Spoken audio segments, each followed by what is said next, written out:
Hello, dreamers, and welcome to this latest installment of Killafornia Dreaming. I do have some new things in the works, so I'm going to start with that. If you live in Las Vegas or the surrounding areas, you could potentially be listening to this very episode on KSHP, Las Vegas Talk Radio. You can find that at 107.1 FM and 1400 AM. If you've been listening to my show regularly and recently, then you know that I became a small business owner here in Las Vegas.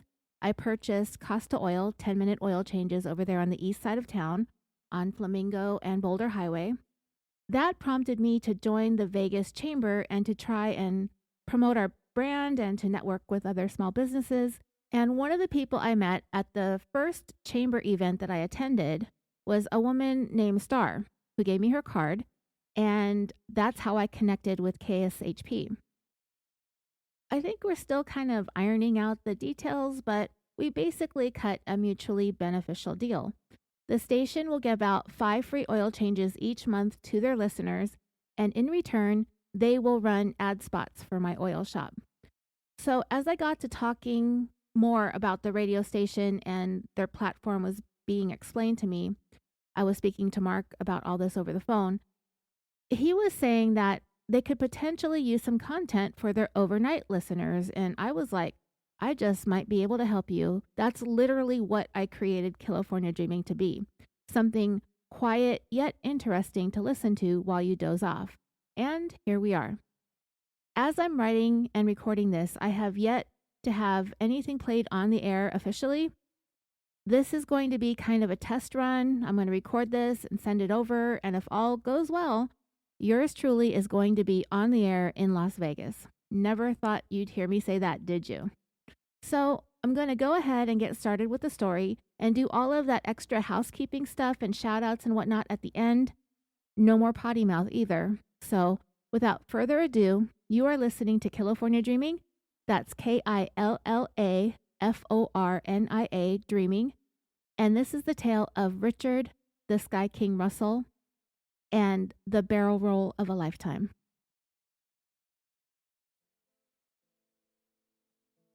This is a story that took place about 7 years ago, back in 2018.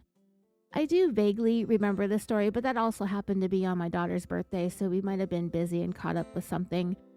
But when I think back to that period of time and why the story hadn't stood out to me, is most likely because I was kind of really focused early on more on California cases, and I still am to an extent. There's just so much more out there to explore, and this story is certainly one of them. There are 2 camps when it comes to this story. Those who look to this gentleman as someone who was just a simple, good guy, a man with a big heart, who loved and cared for his family and his friends. I almost want to say he's like your average Joe, but also really super nice, and really nobody had even remotely a negative thing to say about the guy.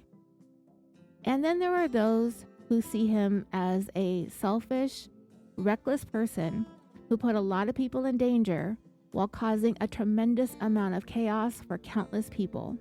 His actions led to changed plans, canceled flights, flights were diverted, and 2 McDonnell Douglas F-15C Eagles armed with air-to-air missiles were scrambled in order to escort or intercept a Horizon Air Bombardier Q400 that was flown out of the Seattle-Tacoma International Airport by way of an unauthorized takeoff. That kind of sounds like something that shouldn't and couldn't happen at any airport nowadays, but you'd really especially think that at the 12th busiest airport in the United States, it would be virtually impossible. And normally, it would be impossible. Actually, it should be impossible, unless you're an airport employee with just the right amount of access and are considered to be a loyal and trusted employee. I found an article on allthingsinteresting.com from November of 2023 that reflected back on this incident.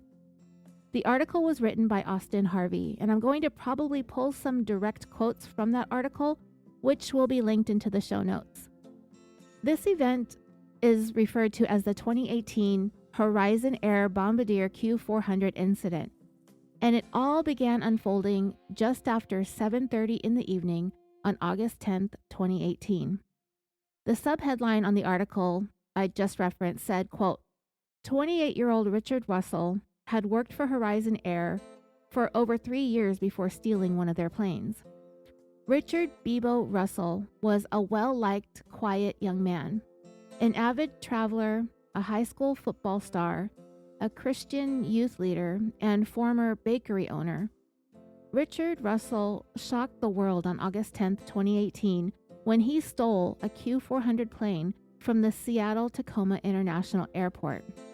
From there, he basically took the plane for a joyride around Puget Sound. This would turn out to be the most significant and critical domestic airline breach of security since the terrorist attacks on September 11, 2001. What made the incident even more stunning and headline-making was the fact that this guy was not a foreign terrorist or an enemy of the United States or had any sort of affiliation with anything of that nature.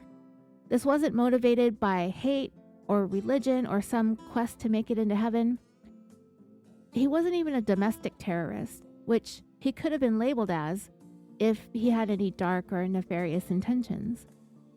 The All That's Interesting article said that he was just an unassuming employee who stole a plane from the company he worked for.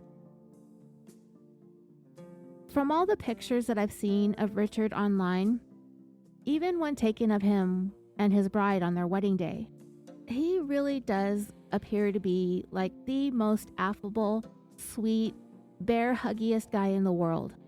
Quote, he was a God-fearing Christian who enjoyed craft beers and pastries.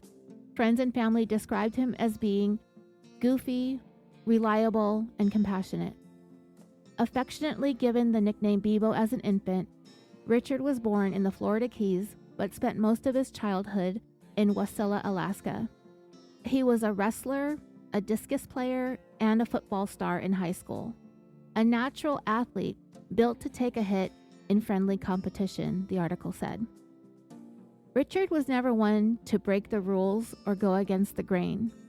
He was, by all accounts, outgoing, social, friendly.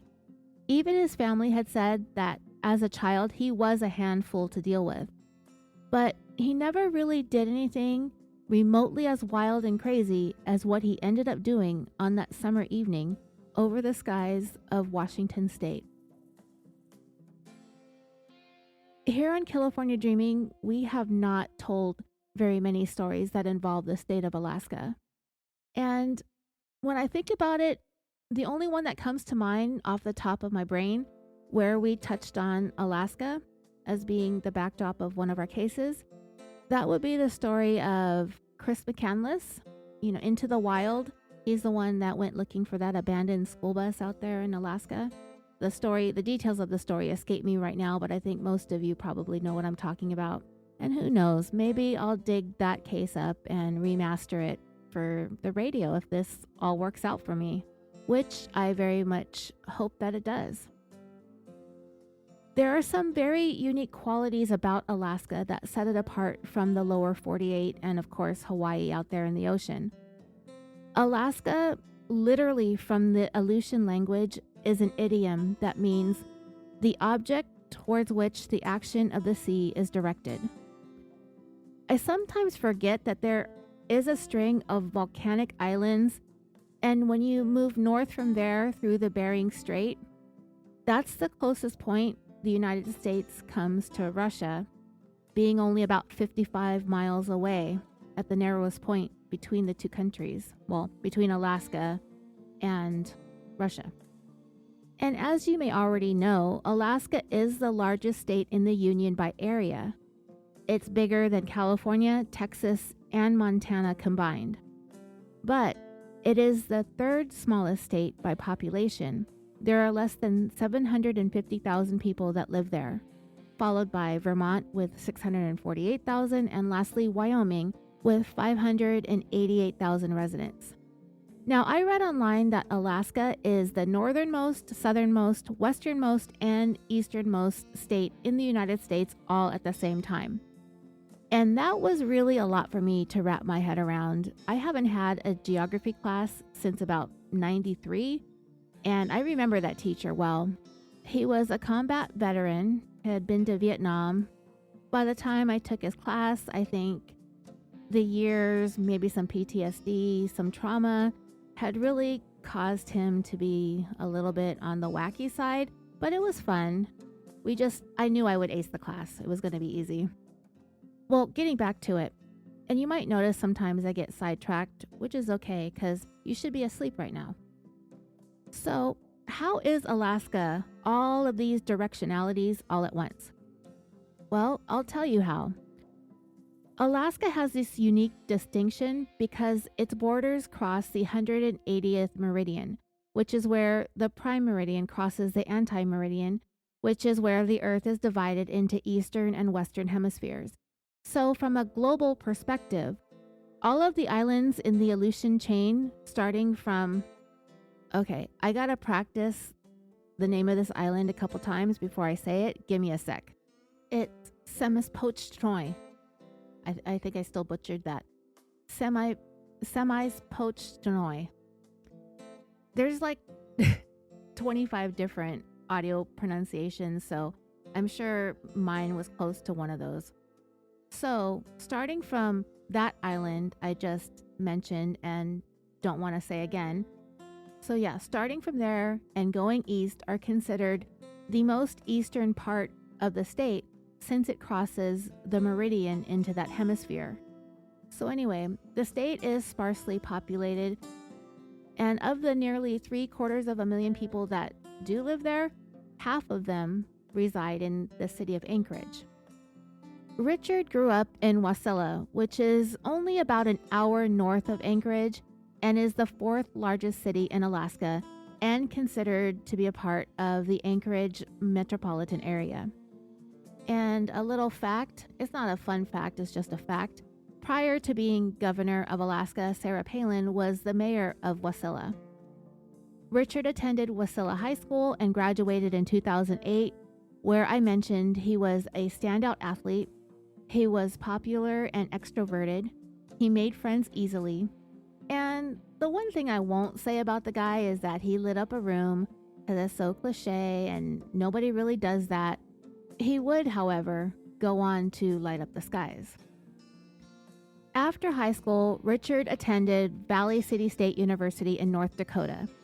He had actually been scouted and recruited for football, but it really didn't go as well for him in college as it did in high school. So after giving it a try for his freshman and sophomore years, he decided to quit the team.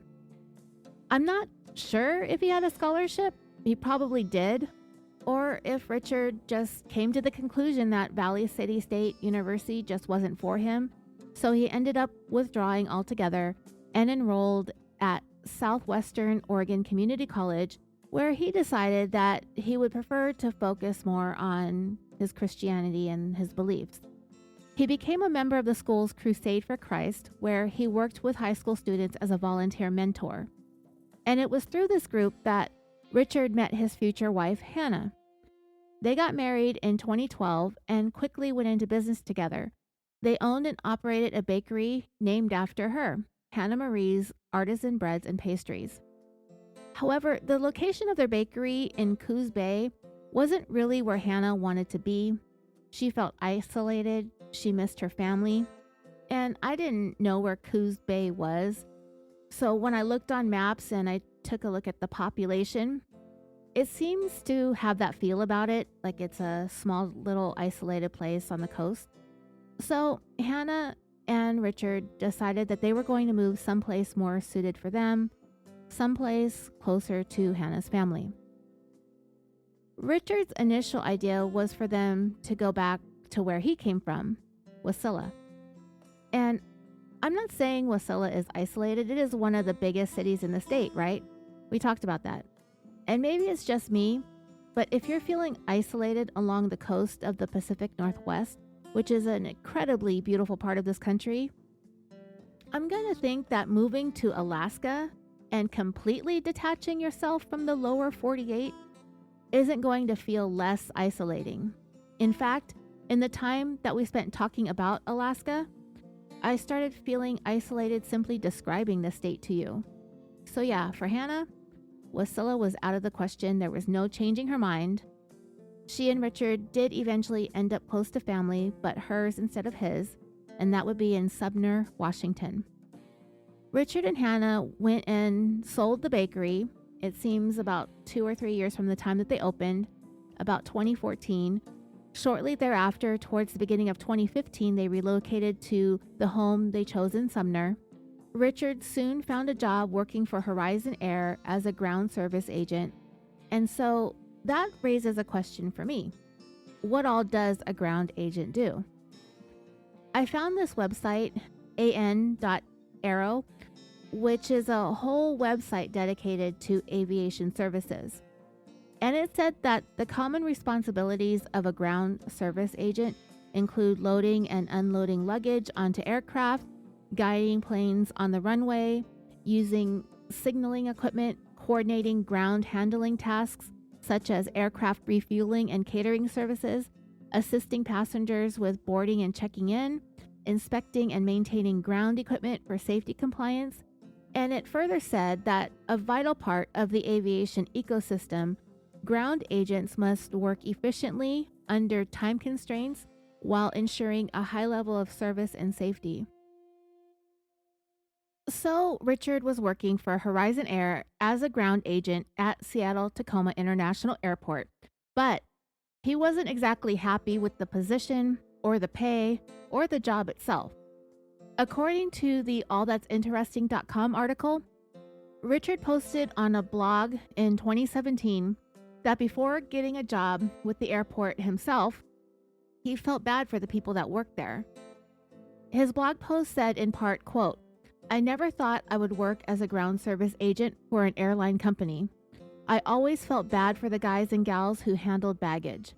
Every time I traveled, I would look out my plane window and see these sullen-looking individuals leisurely pacing around or hectically throwing bags into a cart. It seemed like such miserable work, and I never could imagine why anyone would want to subject themselves to all the constant noise, gas fumes, and heavy lifting." One perk with working for the airline was that Richard was able to visit his family in Alaska whenever he wanted because he was able to fly there for free. During that same year that Richard wrote that blog post, he graduated cum laude from Washington State University with his bachelor's in social sciences. After graduation, Richard entertained the possibility of enlisting in the military or getting into law enforcement or pursuing a level of leadership with Horizon Air, should something open up or be available for him to apply for. While there doesn't seem to have been any indication that Richard was going through any serious downturns in his mental or emotional health that anyone necessarily picked up on in the time leading up to the incident, but looking back and reflecting using hindsight with some of the friends and coworkers, they did notice after this incident that they were kind of able to see that Richard was becoming all consumed with flying. The problem was that Richard was a far cry from a pilot. In fact, in his radio conversations with air traffic control when he was in the cockpit, he's going to say that he's played a few video games and he kind of has an idea of what he's doing. He may have even had access to a flight simulator, but no one knows if he ever used it. No, there was no indication that he ever got one or knew anyone close to him that had one. It's just a theory. But for the most part, all seemed normal with Richard prior to the incident. Nothing seemed to stand out. But before the story is over, we're going to find out that that wasn't necessarily true. Before this incident, there was Richard's usual complaining about work, but everybody complains about work. To me, there is something to be said about someone who overly complains about work. You know, it can get kind of old if someone is constantly bemoaning the job. It's like we're all here because we have to be here, but nobody is forcing anybody to be anywhere to do anything that they don't want to do. It would get old listening to someone gripe about work while you're at work. But, I mean, if everybody else is doing it, then I guess. I just wouldn't like being around all the complaininess. Despite the issues Richard took with the job and the low pay, there was at least one pilot who later, like I said, in 2020 hindsight, he reported that he kind of noticed that there were times when Richard seemed overly eager about certain things related to his job as a ground agent, a bit too eager, to a point that it stood out to at least one person. This pilot said that there was a time when Richard told him that he was curious about watching the pilot's specific methods in starting a plane. About a year prior to the Horizon Air incident, that same pilot observed Richard along with another employee messing around with the switches inside the airplane. I don't know who this other person was that was in there with him messing around with the control panels. I don't know if this other person in there with Richard was a member of the ground crew or the flight crew. It was just described as a member of the crew. But either way, it stood out to that pilot. Richard had also designed himself his own personal logo that said Russell's Hustle, and a part of his design included a drawing of an airplane. He did these things as a part of that blog post, and that blog post was a part of him finishing up his bachelor's degree. And after this Horizon Air incident, the investigation into Richard's online activities revealed that he spent a significant amount of time looking up instructional videos on how to fly. And like I said, Richard was absolutely not a pilot. He had no official professional training or background in piloting a plane whatsoever. Later on, the investigation into Richard would reveal that he studied and familiarized himself with a, quote, checklist of actions for starting an airplane. It would be on that evening of August 10th back in 2018 that Richard would test his knowledge, if he could put what he learned to use, and it actually worked. It was just a couple of hours into his shift when Richard Russell drove one of the work vehicles across the runway where there was an Alaskan Airline plane parked. The vehicle he used is called an air tug, and what he did was use that to start moving the plane from where it was parked. He turned it around approximately 180 degrees in order to have it face the runway. As an employee of the airline, Richard had an electronic badge that allowed him to gain access to otherwise restricted areas. After that, Richard took the landing gear parking blocks off, and all of this was actually captured on surveillance video, and you can see it online. After he removed the parking blocks, Richard could be seen going back and forth from the air tug to the cockpit a couple of times. It's been speculated that he was trying to start the plane's engines, but there was still nothing that Richard was doing that caused any alarm, with the exception of the fact that he was working by himself. Usually this is a two-person job and there's more than one ground agent doing these things. I do believe the protocol now is that whenever anyone is working with the plane, there has to be two employees. I did hear on either a podcast or a YouTube video that I watched about this that pointed out the fact that Richard was a ground service agent. He did have the ability and access to taxi planes around the runways for maintenance purposes, and this did require him at times to actually start the plane. Another interesting thing that happened is when Richard detached the air tug from the plane actually started to roll away from him. You know, like your shopping cart in the parking lot? Same thing, except it's a plane, a big one. All of this was captured on video too, and you can literally see the plane start to roll, and then we see Richard run alongside it for a second. Then you see him pull the door open and the stairs down, and he hurried up into the plane so he could put on the parking brake, I guess? I'm not sure how that works. This is one of the precise reasons why these maintenance tasks are two-person jobs. So Richard let himself onto the plane and into the cockpit and began taxiing on the runway. And this is about when things began to look a little unusual out there to air traffic control and to other pilots taxiing their planes around. Richard would normally be taking the plane to be worked on, or to another parking area designated for planes that are finished flying for the day, which this one was. But he didn't do that. He taxied the plane over to one of the main runways at SeaTac Airport. And you know that in the air traffic control tower, there are supposed to be 2 people overseeing the flow of airplane traffic. I don't know how many people were in the tower at the time.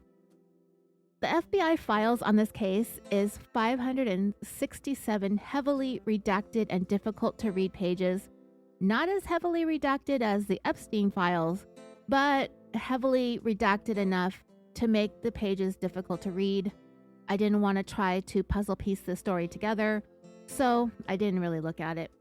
I found information related to the FBI files online and in other places where people who actually took the time to go through the entire 567 pages. And I mean, I recently covered the Titan submersible implosion that happened a couple years back. You guys remember that?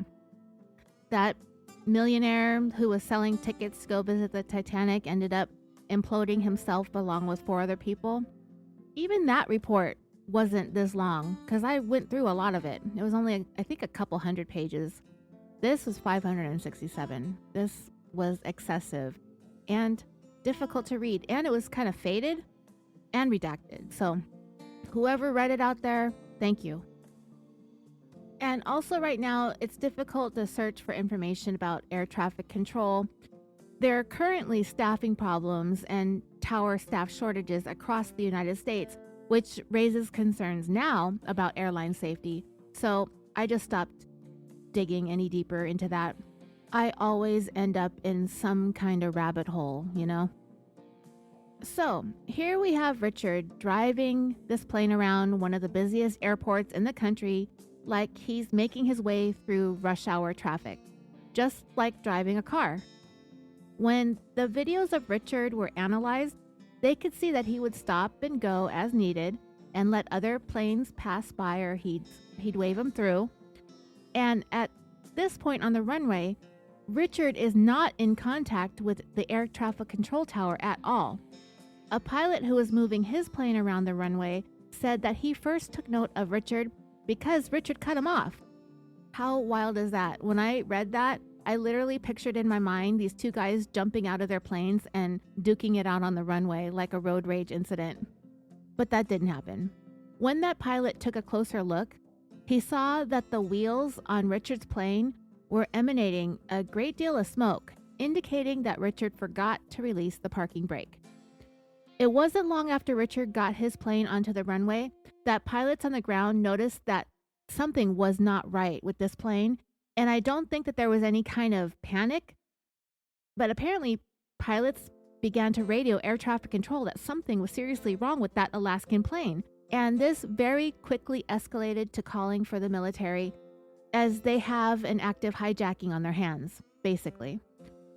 So then, in short order, Richard ran through his checklist of actions that he taught himself, started the plane, and just like that, with air traffic control looking on, along with whatever pilots were coming and going at the time, and hundreds, if not thousands of people traveling, everybody stood by and watched as Richard Russell, not a pilot, took off from the airport. I was thinking about inserting the radio transmissions that Richard had with air traffic control, but I think what I'll do is I'll tell you some of the things that Richard was saying so you could hear it clearly, because there's a lot of chatter going on and sometimes it's cutting in and out. You know, the guy is in an airplane in a mountainous area, so it is clear a lot of what he says, but I'll share with you what he says first, and then maybe what I'll do is tack on the actual audio to the end of this episode. That way you all can decide if you want to listen to it or not. I'm going to tell you some of the statements that Richard made, and what you're going to see is a man who became more and more conflicted as time went on. I guess for lack of a better word. He really seemed to be wanting to take in the moment and to be living in it as long as he could. As he knows, and we all would come to find out, he never taught himself how to land a plane. In fact, he never had any intentions of doing so. He sounded like he was at peace with everything, including the fact that his fate was sealed the moment he took to the skies. The audio recording of Richard's flight starts with air traffic control acknowledging the Alaskan Airline plane is lining up on runway 16C, and air traffic control asked the person who was about to take off for their call sign. Richard replied, "Man, I'm a ground service agent. I don't know what that is. Start it up, get it to go, a couple of hours, I guess. But I wouldn't know how to land it. I wasn't really planning on landing it." Some parts are unintelligible, but they think that Richard next said, "What I want is just some guy who knows all about it." Air traffic control then said, "Who knows how to fly one of those aircraft? But we'll see what we can do to get you in contact with somebody." Richard replied, "Alrighty, yeah, I just kind of want to do a couple maneuvers, see what it can do before I put it down." Richard at this point became a bit nauseous or something.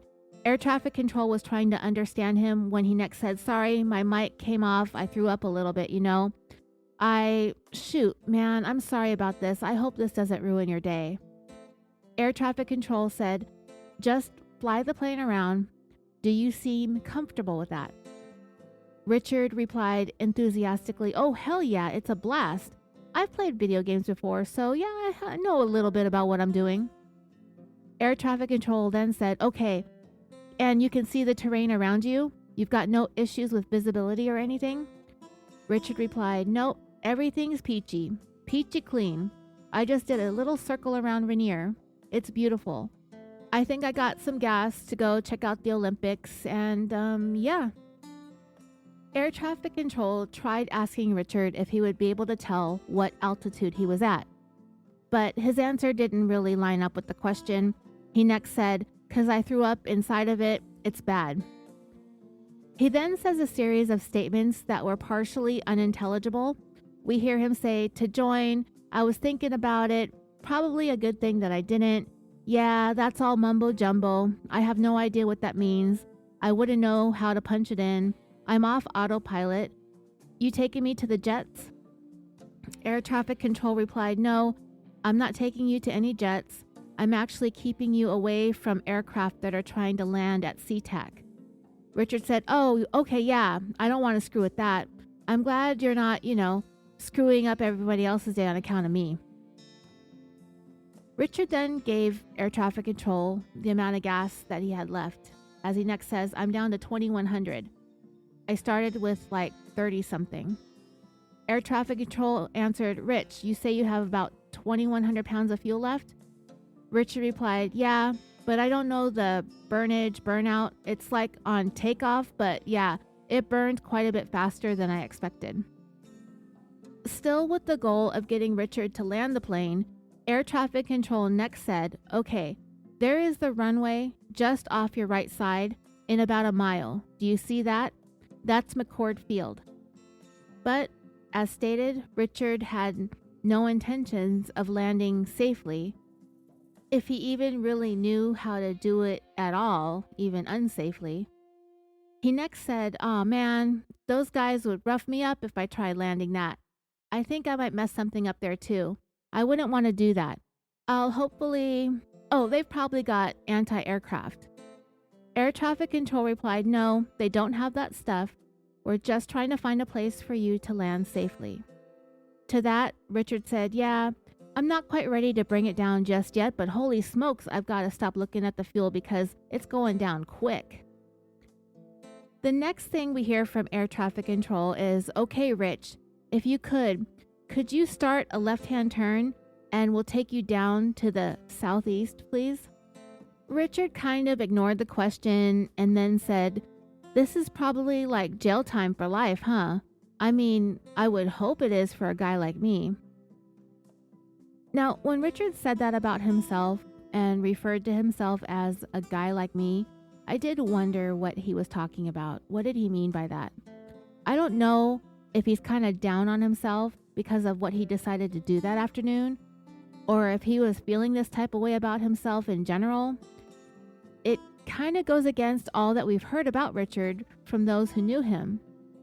The only thing that really seemed to be going on in Richard's life was perhaps the fact that it was a little too average, maybe.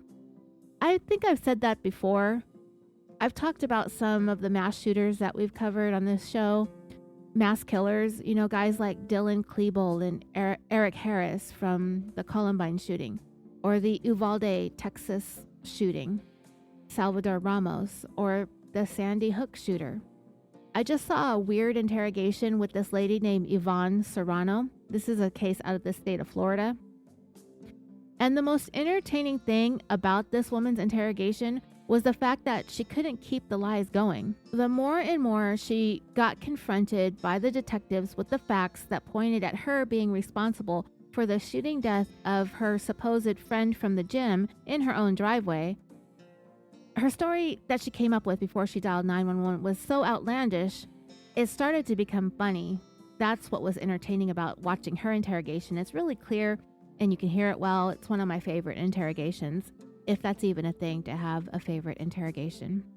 So all these people I mentioned, the Columbine shooter, the Uvalde shooter, the Sandy Hook shooter, and now this woman, Yvonne Serrano, she just popped into my mind because I just recently watched her interrogation. These people have these ideas of what life should be like for them. But the way the world has treated them or reacted to them or even turned on them or didn't even acknowledge them at all, if it doesn't line up with how they see themselves, they'll start to develop this resentment towards a certain group of people that they become so envious of. It deepens and develops into this homicidal rage that they eventually take out on the innocent public. Brian Koberger is another one that just popped into my mind. He's one that thinks that, you know who he is? He's the one responsible for the University of Idaho murders, the quadruple murders in November of 2022, was it, I believe? Yeah, Brian Koberger, that guy. He doesn't understand why nobody else sees how superior he is to everybody else but himself. Men don't want to be friends with him because he's stupid, boring, and weird.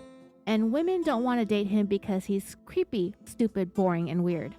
It is normally men who tend to act out in these violent ways, but I brought up Yvonne Serrano because, like I said, I literally just watched the interrogation, and it seemed like such a strange thing to have happened. Let me tell you the story real quick. At the time, Yvonne Serrano was already in her early 50s. Well, maybe about 54. And she had become a member of this gym where I think they kind of go hard at the workouts and they do it together as a group. So there was another woman who was a member of this gym group, and her name was Daniela Maya.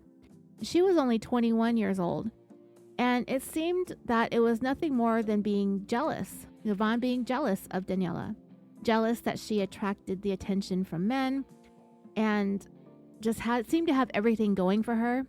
It bothered Yvonne in some type of way. And that, to me, is a reflection of how Yvonne Serrano felt about herself. Even though she didn't have a terrible life, she was a military wife. I believe she had 4 adult children with a couple of them in the military as well. But there was just something about Daniela Maya that culminated in her being shot to death by Yvonne just as Daniela was dropping her off at her home after an evening out with the gym friends, bar hopping and whatnot. And that was it. They just went out this one time. Yvonne she drank too much. I wrote a different word here for my podcast. I can't say it. So she was drinking heavily. Daniela offered to give her a ride home. And then she ended up shot to death in her car right in Yvonne's driveway for her troubles. Yeah, we've covered a couple of cases where we've got a spattering of girls who are friends, and then 1 or 2 of them start to get jealous of the pretty one, or the one that attracts all the boys, or the girl that's popular, or even just a rift between friends over a guy. It's usually a guy. I feel like that's what's going on here with Yvonne, as her resentment towards Daniela reached a point that she decided to choose murder. But anyway, getting back to the story. After Richard said something about this incident turning into a life sentence in jail for a guy like him, Air Traffic Control replied, "Rich, we're not going to worry or think about that, but could you start a left-hand turn, please? And he's going to try to help you out here in a little bit, okay? And I think you might have some questions, Rich. I've got a pilot on with us. And if you've got any questions, you can ask him now. Richard replied, well, first off, you're a little breaking up a little bit. I might be too far away. What's the distance on this frequency? You're very calm and collected, boys. Hey. Air traffic control cut in and said, apparently a grounds crewman with Horizon, I guess. And right now he's just flying around and he needs some help controlling his aircraft. Russell heard this transmission and replied, no, man, I don't need that much help. I played some video games before. I would like to figure out how to get this cabin altitude. Like, I know where the box is, but I would like to get some to make it pressurized or something so I'm not so lightheaded. Yeah, I don't know anything about autopilot. I'm just kind of hand flying right now. Air traffic control asked, okay, do you know how fast you're going? At this point, it kind of sounded like Richard was on another train of thought, because the next thing we hear him say is, minimum wage, we'll chalk it up to that. Maybe it'll grease the gears a little bit with the higher ups. Yeah, I think I lost you guys in the middle. I'm coming back now. Richard started breaking up. He said something to the effect that there's something good here. And he said next, damn it, Andrew, people's lives are at stake here. That kind of alarmed air traffic control, so they replied, now, Rich, don't say stuff like that. Richard replied, no, I told you, I don't want to hurt anyone. I just want you to whisper sweet nothings into my ear. You got any better than trying to land it? Like, I know how to put the landing gear down. Air traffic control replied, put your power at probably 50%. That would be the two top gauges right in the center on the glass display there. And then press, well, tell me, do your power at 50% or tell me what you've got? Richard replied, I've got like 20 idle. Air traffic control said, well, that's too low. Bring it up to like 50. There's a sign on the bottom that says HDG, and it's got a little blue M on it. And you can crank that around and, I'll tell you what, let's just do this. Push, you see the little HDG button right by that little thumb wheel? But here again, Richard, seemingly on his own thought trail, next said, I didn't know you could do that with these things. So if you were to do it, how would you do it? Here, it kind of sounds like Richard, for just about the first time since he started this flight, seems to have a little bit of doubt that he wants to end it all. He said all along that he had no intentions of landing. I don't even think he bothered to learn on his video games or simulators, if he did at all. But yeah, I'm sure that when it comes to the basics of flying, taking off is probably easier than landing. And yeah, he's already said twice that he wasn't going to land and that he wanted to do some more sightseeing before putting it down, as he worded it. Air traffic control replied, well, I would try to figure out how to use the autopilot first, not concentrate so much on flying the plane. Richard, he's off topic yet again, next asked, hey, you think if I land this successfully, Alaska would give me a job as a pilot?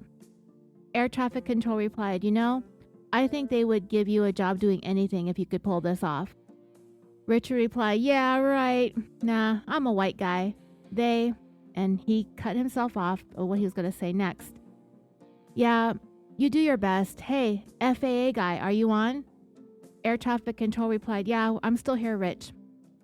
The next thing Richard is heard saying is, yeah, but kind of not either. I'm not quite sure what they were talking about based on the context around it.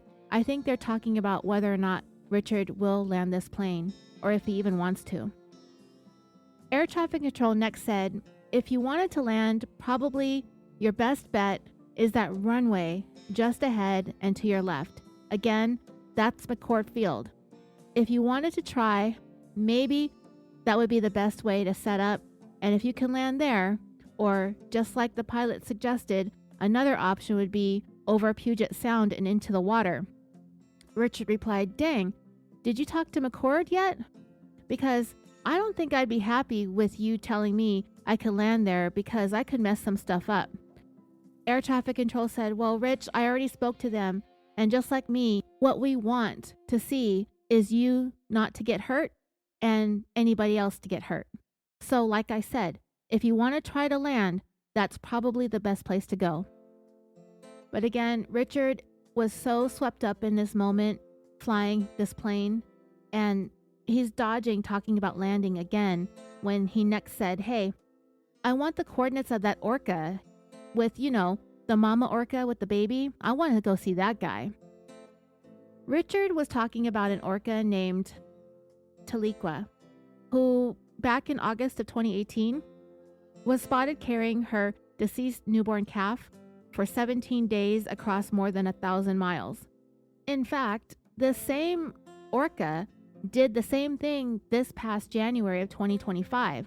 That same orca was seen carrying her dead calf in the same way she had back in 2018, back during Richard's airplane joyride with an Alaskan airliner. On a side note, another orca, only identified as J36, Taliqua is J35, was also observed in September of this year, carrying a deceased calf. The umbilical cord could still be seen attached. This carrying of dead orca calves by their moms is something common amongst that species, as they're known to demonstrate deeply emotional and poignant behavior, as this is an act of mourning and shows just how complicated these whales' emotions and lives actually are. So yeah, Russell thought maybe he could do a flyover and go to see that orca and her baby. While Richard ultimately never made it to the location of the orca in mourning, he still had a couple of things up his sleeve that he wanted to see and that he wanted to do before he, quote, put it down. Whoever it was communicating with Richard from the air traffic control tower, I'm sure is doing everything he can to keep other aircraft out of the way of the plane that Richard was flying. That's their main concern, making sure that no lives are lost and the damage Richard does over all of this is as minimal as could possibly be. I know they're worried. I know that they're trying to stay calm at the same time. And because of all of this chaos going on in that tower, I'm sure they're not really listening that intently to the things that Richard is saying each time he says something. Because when Richard did ask about the coordinates of the orca, air traffic control said, behind you, there's another aircraft. Would you be willing to talk to them if they're on the frequency and maybe they can help you land? But Richard wasn't really listening. He can be heard singing, and the next intelligible thing that we hear him say is, back in the water, hey, what's that airport right there behind me, like to my left? Air traffic control replied, well, first of all, Rich, we just need you to keep flying the aircraft. So if you could just stay there and keep flying the aircraft, the airport you just passed over on your left, that's the Tacoma Narrows Airport. I mean, that's an option if you wanted to try going there. But like I said earlier, McCord, that's a bigger runway if you wanted to try to land it there. Richard, again distracted by whatever's going on with him in that cockpit, is next heard saying, whoa, that's disgusting, 1 sec. Another pilot cuts in on the transmission and says, hey, Rich, this is Captain Bill here. We're still listening. My airplane is doing just fine. How's yours?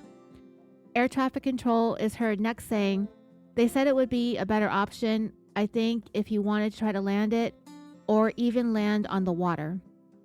Richard next asked, yeah, hey, is that pilot on? I want to know what this weather's going to be like in the Olympics. He's speaking about the western part of the state where the Olympic Peninsula is located and Mount Olympus. Yeah, all of that natural beauty. And that's all Richard Russell wanted at this point, but he wanted to see it all as much as he could while he could. Air traffic control replied, well, if you can see the Olympics, the weather's good. I can see the Olympics from my window and it looks pretty good over there. Richard replied, all right, because didn't hit some sort of like turbulence around Rainier, but there were not any clouds hardly. Air traffic control said, yeah, that's just the wind blowing over the bumpy surfaces. But Rich, if you could maybe start a left-hand turn and start turning back around, because if you get too close to the Olympics, you won't be able to hear us anymore. Air traffic control continued. Turn back around here. Like I said, we just want to keep talking to you, and if you keep going toward the Olympic Mountains, we won't be able to hear each other. Come back around so we can stay in contact with you. It is then Richard started reflecting on what he was doing and said, I've got a lot of people that care about me, and it's going to disappoint them to hear that I did this. I would like to apologize to each and every one of them. Just a broken guy. Got a few screws loose, I guess. Never really knew it until now. Just, We then hear air traffic control say, why don't you come in here and start talking to Rich as well? The next thing said comes from Richard. He stated, is that pretty easy to come by? Man, have you been to the Olympics? These guys are gorgeous, holy smokes. Air traffic control agreed and replied, yeah, I've been out there. It's always a nice drive. Russell said something that was partially unintelligible. He said, quote, but I think I might have, and then there was a little breakup, and then he said, to be here. Air traffic control replied, yeah, I bet you do. I haven't done much hiking over there, but if you could start a left turn and turn back towards the east, I know you're getting a good view there, but if you go too much further in that direction, I wouldn't be able to hear you anymore.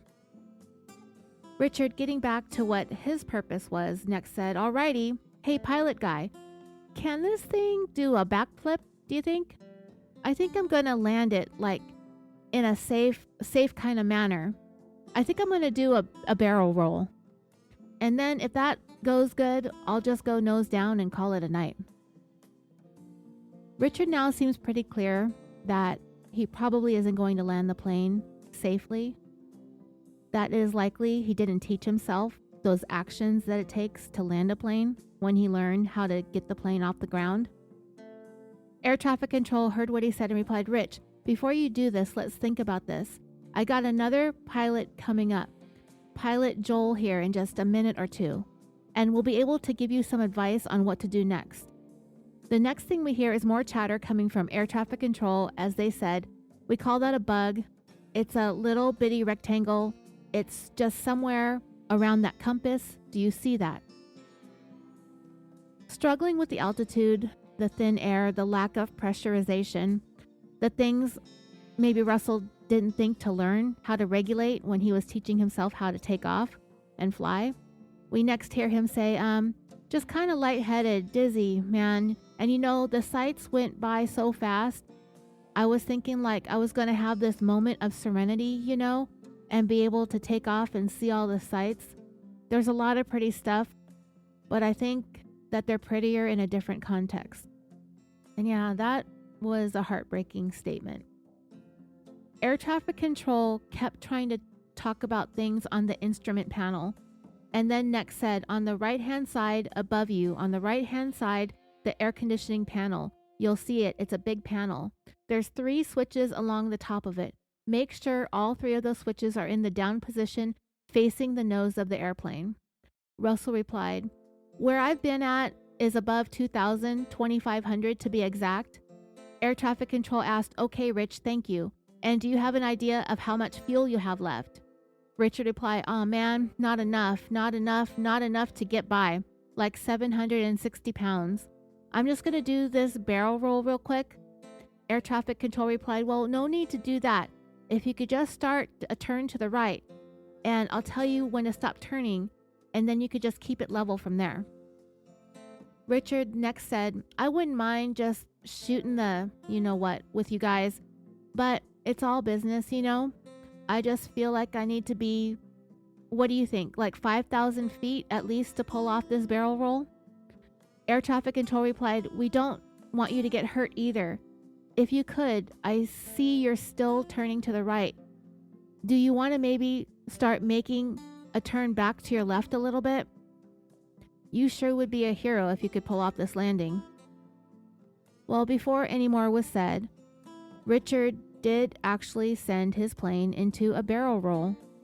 and was able to successfully pull up out of it, coming within only 10 feet of the water that he was flying over. I believe it was Puget Sound. And from there, we hear from one of the pilots talking to him on the radio. And he said, "All right, Rich, this is Captain Bill. Congratulations, you did that. Now let's try to land this plane safely and not hurt anybody on the ground." Richard, he was still excited from his barrel roll, and you can hear it in his voice when he said, "All right, nah, darn it, man, I don't know what to do. I don't know. I don't want to. I was kind of hoping that would be it, you know?" The next thing he said was, "Not for long. I feel like one of my engines is going out or something." At that point, if you listen closely to the audio, you will hear a short snippet of some of the alarms going off in the instrument panel. That happened right after Richard said that he was kind of hoping that would be it. After he said one of his engines might be going out, that would be the last air traffic control ever heard from Richard. Richard was under the impression he wasn't going to survive that barrel roll, but he did. He cleared the surface of the water, barely, and now he can tell he's losing power or running out of gas or something. Captain Bill comes back on and says, "Okay, Rich, if you could, you just want to keep that plane right over the water. Maybe keep the aircraft nice and low." And from there, it's several more minutes of radio chatter between air traffic control and the other pilots, but like I said, not another word from Richard himself. At about 8:43 p.m. that evening, a little more than an hour after he took off, Richard Russell crashed into the south side of Ketron Island. It's a small island that's part of Pierce County in Washington State. At the 2010 census, the population of Ketron Island was 17, and by 2020, the population was 20. And from all that was said on the audio recordings and the ensuing investigation, this was Richard's way of leaving this world on his terms. He dodged a good part of the radio chatter involving him landing the plane. He repeatedly said that he wasn't planning on landing and that he wasn't even sure he would be able to. At the end, they were going to try to get him onto the water because when he told them that he had 760 pounds of gas, I think they realized that he wouldn't make it back to land and that it would be best if he stayed away from land as much as possible should he run out of gas, which he was going to. It was fortunate that Richard didn't hurt anyone else, but he did cause a great deal of travel disruption. Planes that were diverted from SeaTac and rerouted to Portland Airport, they had to wait several hours before they could be refueled and headed back to their original destination. Some didn't arrive home until the following day. And if you listen to the audio that I'll most likely tack onto the end of this episode, you'll hear the tone of Richard's voice become a little more reflective, a little more somber.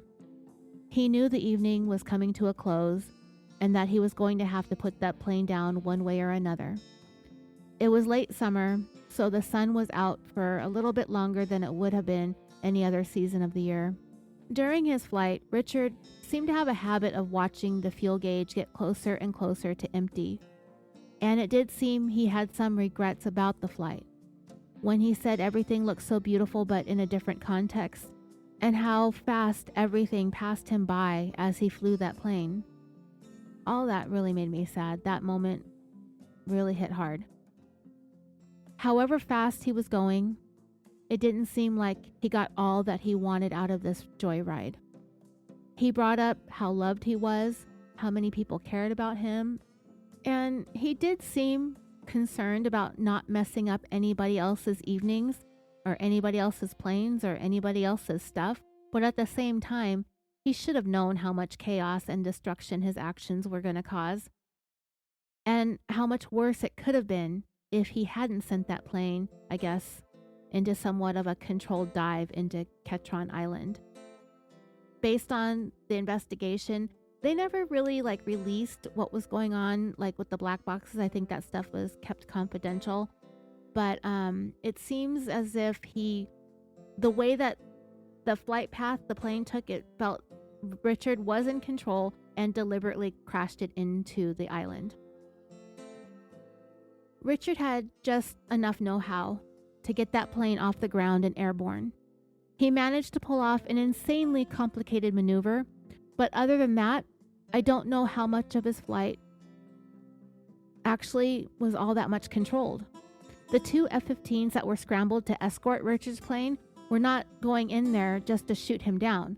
They were given the authorization to do what are called headbutts, which means they were going to try to do some sharp, quick maneuvers in front of his plane and to possibly drop warning flares, but Richard didn't have enough control over the plane. He was flying pretty erratically throughout this hour-long adventure, a little more than an hour-long adventure. And the pilots would end up not doing any of those things. It was just a few minutes before he crashed that plane into Ketron Island that he had completed that barrel roll that he wanted to get done. At one point in his radio conversation, he did ask what his altitude needed to be to complete a barrel roll. The pilot was there trying to help him land the plane, but instead is listening to Richard talk about doing a maneuver that really hadn't happened very often and was probably not attempted by someone not trained to fly planes. And on a wing and a prayer and a miracle from somewhere, Richard managed to pull it off. And there is video of him doing the roll. It was taken by somebody on the ground, and it shows the plane ascending high into the air. Richard then turns the plane upside down, barreled it towards the ground, or the water, and with nothing more than 10 feet to spare, he brought the plane level and ascended back up towards the skies. The fighter pilots flying alongside Richard expressed their amazement at that maneuver that he pulled off. TOI-1 just completed a barrel roll. Another pilot on the transmission said, "Confirm? He did a barrel roll?" The first pilot confirmed and laughed. He cleared the surface of the water by approximately 10 feet. After Richard made his barrel roll and the pilots tracking him kind of praised the move, they told him it was time to get the plane on the ground before anybody got hurt. For a split moment, it felt as if Richard might want to bring the plane down safely, but then we heard him express the notion that that barrel roll was going to be the end for him. He didn't think he was going to pull it off. Approximately 15 minutes later, Richard's last communication came through about thinking one of his engines was going out and that his fuel was running low. After 73 minutes of flying free, Richard crashed his plane into Ketron Island in Puget Sound. It was later determined that Richard died of multiple traumatic injuries, and his manner of death was ruled a suicide. Why did Richard Russell do what he did? Richard left this world in a relatively spectacular fashion, and pretty much in front of a very captivated audience. And those who watched this unfold at the time that it happened literally watched the end of Richard's life approaching in real time. It doesn't seem like Richard left behind any further indications of why he did what he did, aside from the few things that were said during his flight, chalking this all up to minimum wage, him being a broken guy with a few screws loose, things of that nature. But beyond that, there really is no way of knowing what pushed Richard over the edge. I started this story off by telling you about how people close to Richard, his family and friends and colleagues, those who knew him and cared about him, that they said, or it was reported early on, that there really wasn't anything that stood out about Richard at that time that gave any indication that he was potentially suicidal. But through the investigation and subsequent interviews with Richard's loved ones, there was actually a decline in Richard's overall demeanor and mood, as he had, prior to this, seemed content. But one of the things the FBI discovered was Richard's online blog. I mentioned it earlier in this episode. The blog wasn't something that Richard did on his own. It was part of a class assignment when he was still working on his bachelor's degree. This blog not only contained some of Richard's writings, but also some videos he made and some drawings. Through the blog, we find that Richard was generally dissatisfied with his job. The best part for him was being able to fly anywhere for free. He felt like his work was pretty dull, though he did love being around all those airplanes. But we could tell from some of the things that Richard said in his recorded conversations with air traffic control that he went into this apparent state of emotional and mental distress while at the same time trying to take in everything that he could with the little time that he knew he had left. The FBI investigation did reveal that several people in Richard's life did in fact see signs that he was in some kind of distress. Prior to taking that plane, Richard was generally a quiet guy, but easily opened up to anyone who was able to get him talking. He also had a strong desire to befriend many of the people that he worked with. Having close relationships was important to him, and the people around him knew that. So in the weeks leading up to August 10th, 2018, Richard's coworkers did begin to notice some changes in him. He wasn't his usual jovial, happy self. He was uncharacteristically quiet and just overall appeared to be depressed. A week before he took that plane, a coworker mentioned that Richard confided in him about the fact that his family had expectations of him and what his life was to become that he simply wasn't living up to. And about 4 or 5 days prior to taking the plane, Richard's family actually staged some type of intervention. However, much of what was reported to the FBI about that intervention was redacted in the FBI's final report. When I hear the mention of an intervention, I immediately think of substance abuse, but mostly we'd have to speculate what that intervention was all about. It could have been about the decline in his mental and emotional state. Maybe they noticed he was slipping into some kind of level of depression, and they would become worried that Richard would do something drastic like harm himself. And the family did report that Richard seemed to be improving following the intervention that they staged, but it was only 5 days later that Richard would take that plane and ultimately his own life. It was also stated in the report that Richard's drinking was becoming increasingly excessive, so the intervention maybe had something to do with both his drinking and his state of mind. Also, it's worth mentioning, Richard actually did not have a completely spotless record at his job with Horizon Air. I told you about that incident from a year prior. He had been reprimanded for that. The incident a year before the plane crash, for being in the plane with another employee and he was not authorized to be there. They're messing with the control panels, flipping switches around, pushing buttons, doing whatever he was doing. I guess familiarizing himself with the plane enough to be able to take off with zero flight training. We know Richard loved airplanes, so being in the cockpit and messing with the dashboard wouldn't have necessarily stood out all that much. That is, if this incident never occurred. In hindsight, it's troubling to know now, after the fact, that he was likely planning on taking off in a plane by himself at least a year prior to him actually doing it. He somehow taught himself how to start a plane and take off. He could have been using his time at Horizon Air, learning all that he could. He did say that he played a lot of video games and even said in his recording that he knew what he was doing.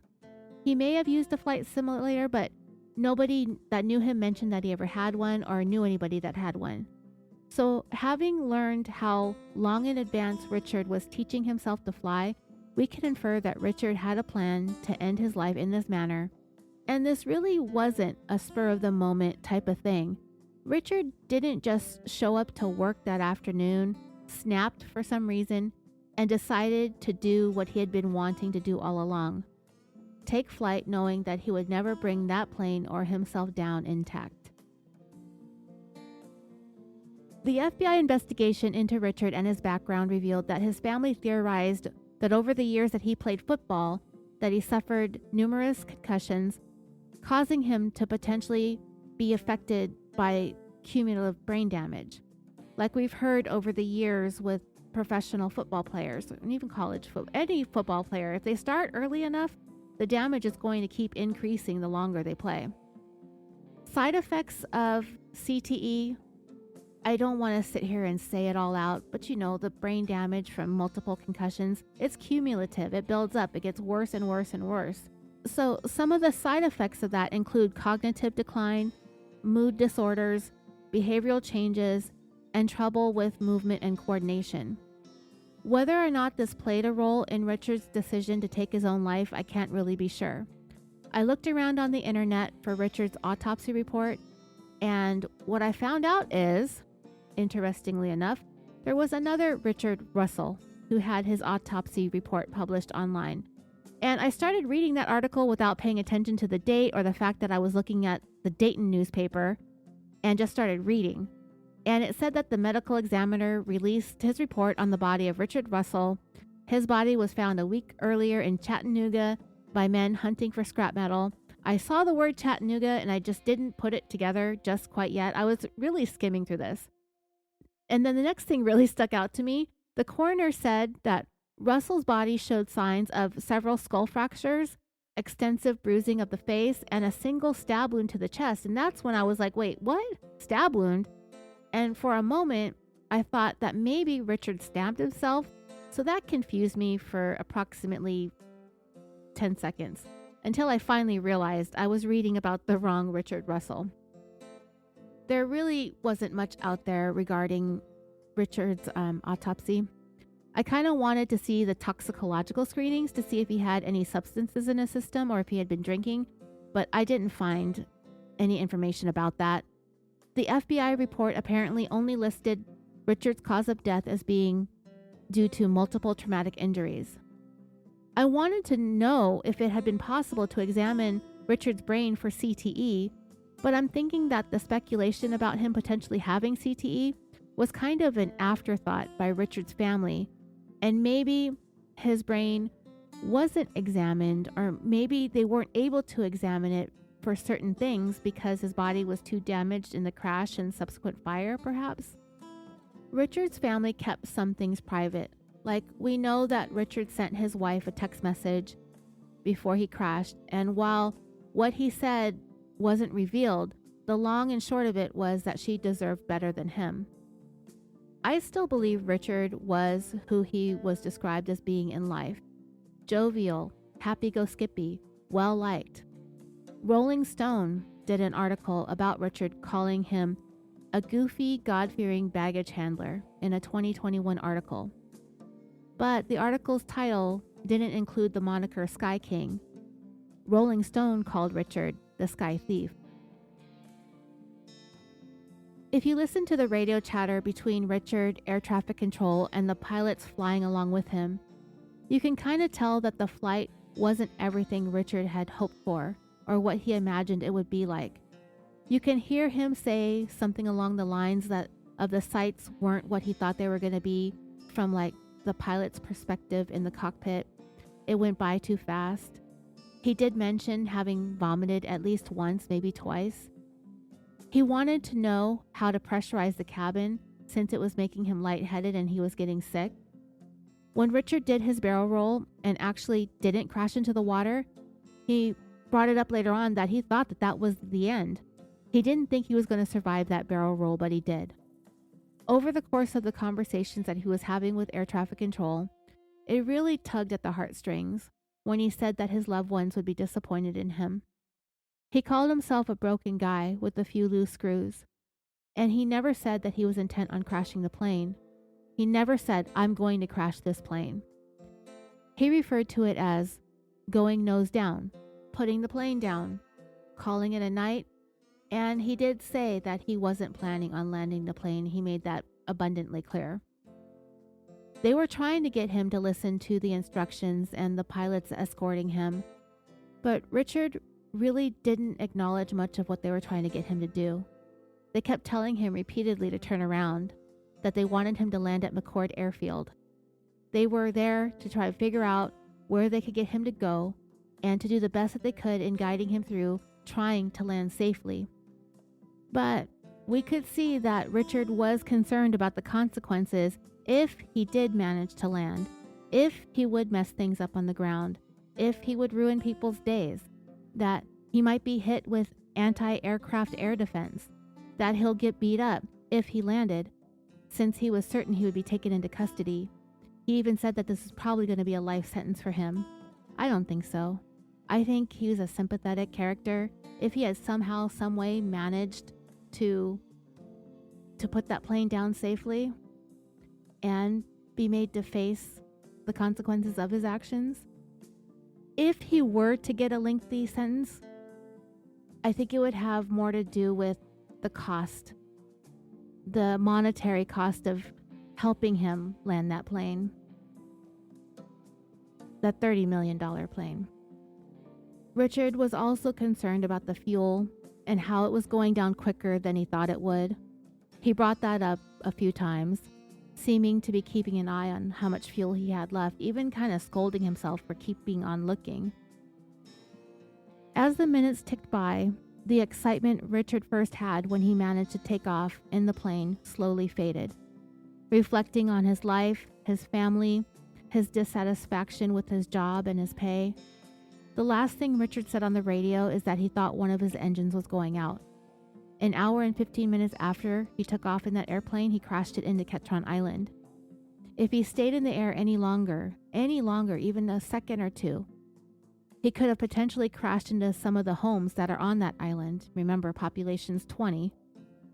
Richard's manner of death was ruled a suicide, and with that, Richard Beebo Russell left this world behind in the most dramatic fashion. And in doing so, he left all of us wondering why. After the audio recordings of the radio conversation between Richard and air traffic control was released, and I don't think it was released, I think it was recorded by other people on the ground tuning in, we got to hear him vacillate between excitement and reflectiveness, between awe and regret. He did touch a lot of people once they heard the things that he said over the radio. His story moved us. And yeah, on the flip side of that, he did cause a tremendous amount of chaos and put many lives in danger. He came very close to those homes on Ketron Island. So while Richard was given this sort of folk hero type status, he still did that. But I'm not mad at it. He didn't want to hurt anyone. He didn't want to cause too much damage. And yeah, I guess instead of doing what other despondent people have done in the past, like the Columbine shooting or the 2017 Route 91 musical festival shooting here in Vegas, instead of doing something like that, Richard Russell, by all accounts, was just a big goofy guy, but on this day, he was broken with the few screws loose. And all he wanted to do before his final exit was his barrel roll. And that is the tale of the Sky King. I hope you enjoyed this story. If you would like to hear more cases told in the same narrative style that you heard here today, to help you fall asleep, you can find the show on just about every podcast platform on YouTube, but it's audio only, no video. And if you're local, you're listening to this on KSHP Radio 107.1 FM and 1400 AM. Follow the show on social media. Remember, I spelled it for you in the beginning, KILLAFORNIA, Dreaming. Just search and it'll pop up. Follow me, subscribe, share, like, leave reviews, comments. Any engagement that I can get will bring about more visibility. And you know, all the little algorithmy things that's out there. And if you're feeling ambitious, follow Costa Oil Las Vegas too. And if you're feeling really, really ambitious, look me up on Patreon. There are somewhere around 500 episodes out there with cases I've covered from all over the world. You'll be able to find links to everything that I mentioned in the podcast show notes. If you go to a podcast directory, there'll be where you list your sources and the places you can find the show, the website, the merchandise store, all of those things will be in the show notes. If you enjoyed this episode and are interested in more, go to any directory where you listen to podcasts and YouTube and search for Killafornia Dreaming. If you have a specific case that you would like to hear more about in the style in which I told it, send me an email and ask me, because I've covered so many cases, I barely remember them all. I might have already covered it. I probably have. I'm very easy to find. I've been doing this a long time. Just search for Killafornia Dreaming, where you will find, instead of bedtime stories that lull you to sleep, I tell dead-time stories that will hopefully do the same. I've been doing this, like I said, for over 8 years. There are hundreds of episodes out there, well over an hour long. Sometimes I have multi-part series that you can listen to a story. It'll take me across 8 to 13, 14, 15 episodes, hours and hours of stuff to sleep through. All of it very soothing. There's no jumps in audio. There's no advertisements.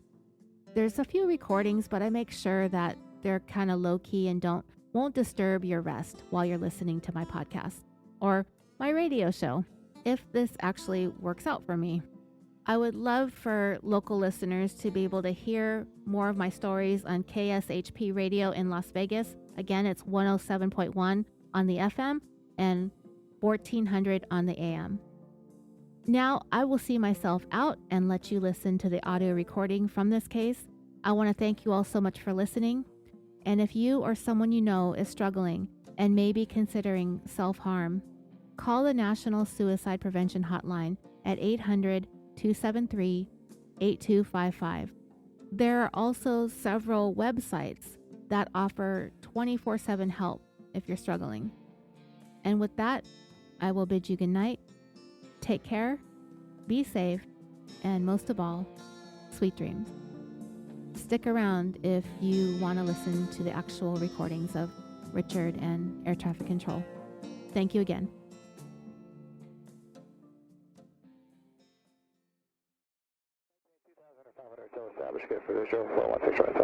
Started up and get it to go. Did a couple hours, I guess. But, yeah, I wouldn't know how to land it. I wasn't really planning on landing it. Or just some guy who knows all about it. Cover 6712, Field Tower, and 16 right, clear to land. 16 right, clear to land, Cover 6712. Who knows how to fly one of those aircraft, but we'll see what we can do and get you in contact with somebody. Alrighty, yeah, I just kind of want to do a couple maneuvers, see what it can do before I put her down, you know? Just flying the plane around, you seem comfortable with that? Oh, hell yeah, it's a blast, man. I played video games before, so I know what I'm doing a little bit. Okay, and you can see all the terrain around you. You've got no issue with visibility or anything? Nah, everything's peachy clean. Just did a little circle around Rainier. It's beautiful. I think I got some gas to go check out the Olympics. And, yeah.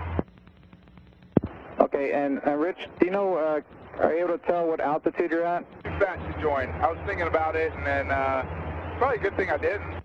170 to Pinky, contact tower, Compass 5801 up. Yeah, that's all mumbo jumbo. I have no idea what all that means. I wouldn't know how to punch it in. I'm off autopilot. Okay, see ya. Make a right turn on Bravo, taxi to 99, contact south ramp. 715, I was going to bring it back down to 5,500. Get me to the jet?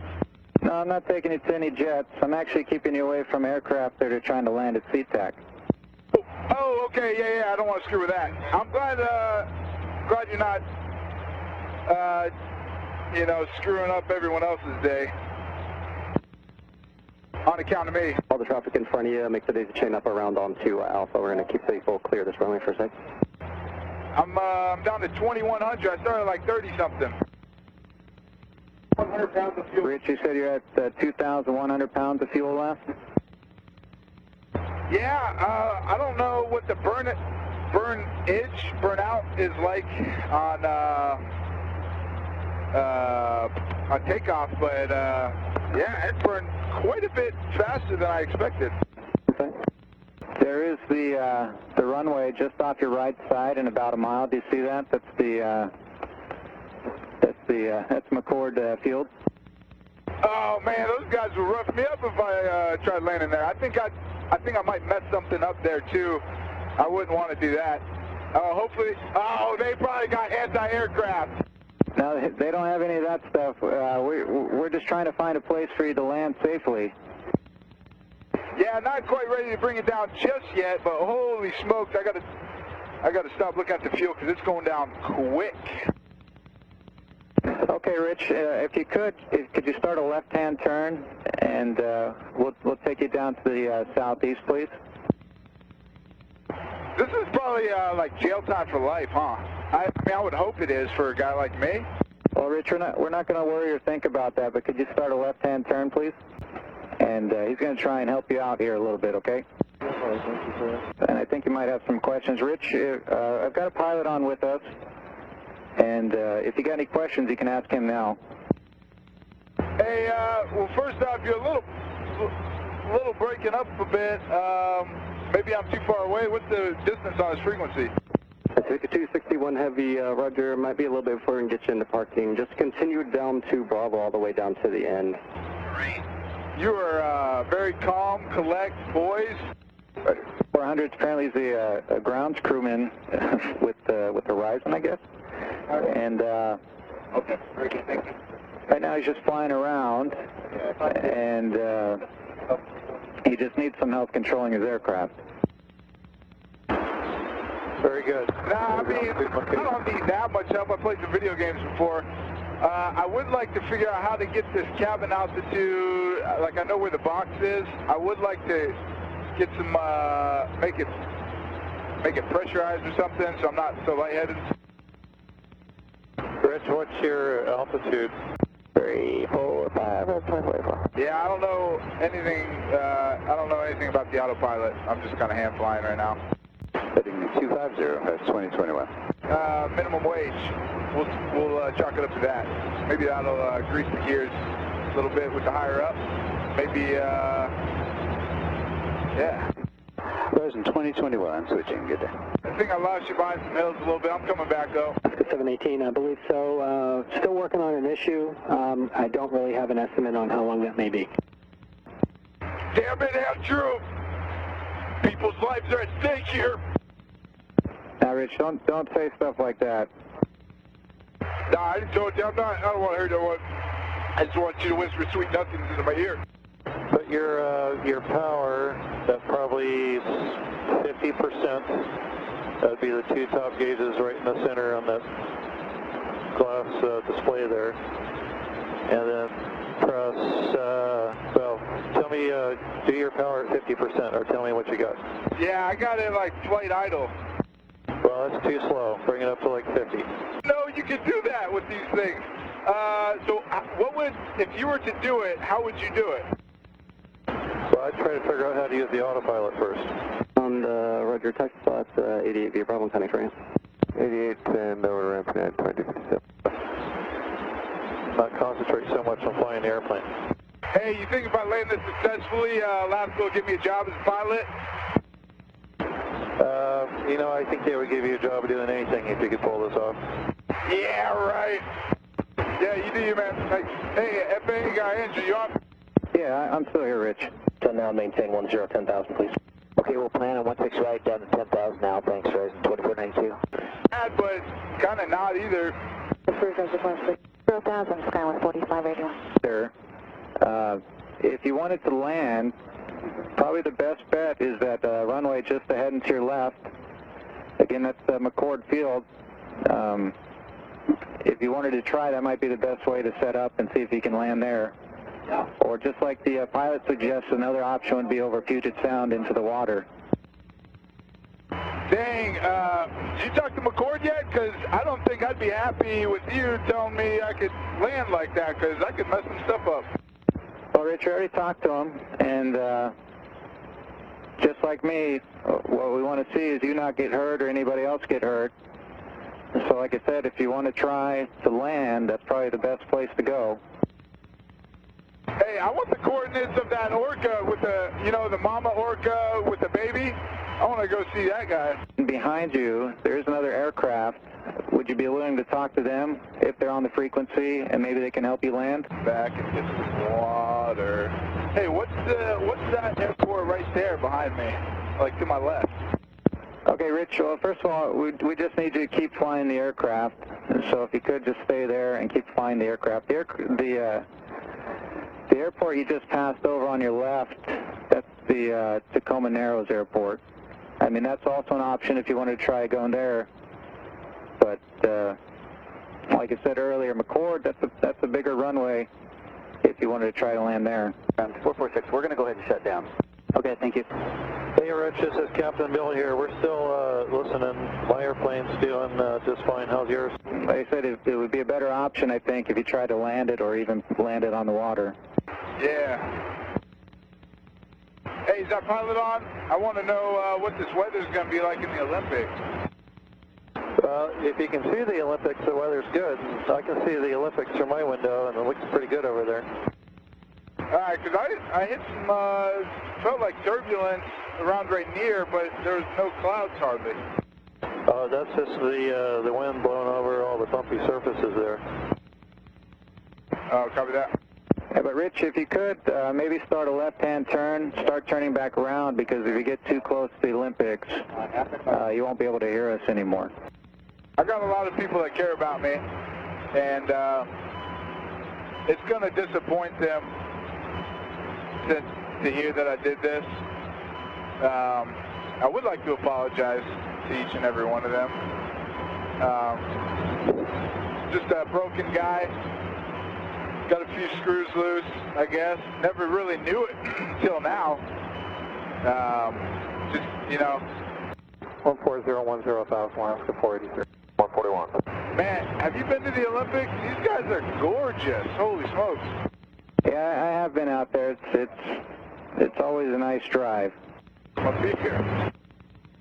Yeah, I bet you do. I haven't done much hiking over there, and but if you could start a left turn and turn back towards the east. I know you're getting a good view there, but if you go too much further in that direction, I won't be able to hear you anymore. All right. Hey, pilot guy, can this thing do a backflip, you think? Sure. I'm going to land it, in a safe kind of manner. I think I'm going to try to do a barrel roll, and if that goes good, I'll just go nose down and call it a night. Well, Rich, before you do that, let's think about this. I got another pilot coming up, Pilot Joel, here in just a minute or two, I hope, and we'll be able to give you some advice on what to do next. Just kind of lightheaded, dizzy. Man, and you know, the sights went by so fast, too. I was thinking, like, I'm going to have this moment of serenity, you know, I'll be able to take in all the sights. There's a lot of pretty stuff, but I think they're prettier in a different context. On the right-hand side, above you, on the right-hand side air conditioning panel, you'll see it. It's a big panel. There's 3 switches along the top of it. Make sure all 3 of those switches are in the down position, facing the nose of the airplane. I feel like I need to be, what do you think, like 5,000 feet at least to be able to pull this barrel roll off? Negative. I'm currently on the orange line of beam 66. You get hurt either. If you could, I see you're still turning to the right. You want to maybe start making a turn back to the left a little bit? And 190 on the speed, Alaska 890. Down to Papa United, 1790. All right, Rich, this is Captain Bill. Congratulations, you did that. Now let's try to land that airplane safely and not hurt anybody on the ground. All right. Damn it, I don't know, man. I don't know. I don't want to. I was kind of hoping that was going to be it, you know? After long, I feel like one of my engines is going out or something. Okay, Rich, if you could, you just want to keep that plane right over the water, maybe keep the aircraft nice and low. Join United 2223. 2223, thanks. Maintain 5,000 till straight and final clear visual approach, runway 16 right, maintain 19 zone.